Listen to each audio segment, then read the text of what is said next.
Aujourd'hui dans l'histoire a eu lieu le sacre de l'empereur Napoléon Ier, et pour l'occasion penchons-nous sur le célèbre tableau de Jacques-Louis David pour y trouver quelques détails. Tout d'abord, et cela est assez connu, la mère de Napoléon Bonaparte, Laetitia Bonaparte, est représentée sur le tableau, alors qu'elle a refusé de venir à la cérémonie suite à une dispute familiale, mais également parce qu'elle n'apprécie pas du tout la nouvelle impératrice Joséphine de Beauharnais.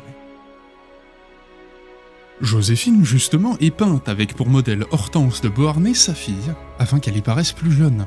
Tout pour faire oublier la différence d'âge entre Napoléon et Joséphine.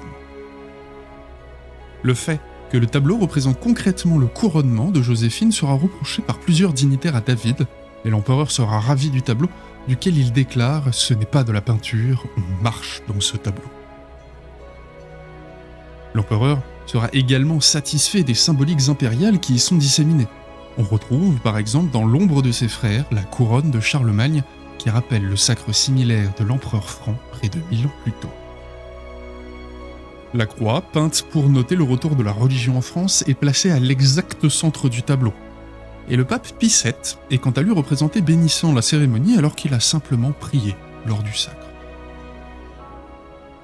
Finalement, deux personnages se sont invités. Le premier, contemporain, est l'ambassadeur d'Istanbul qui, musulman, n'avait pas le droit d'entrer dans la cathédrale. Et le second vient remettre une couche de symbolisme, puisque c'est nul autre que Jules César qui est peint derrière Napoléon, observant le sacre, encore une fois pour en appeler à un antique empire pour légitimer les débuts du nouveau. À demain, pour un autre événement historique.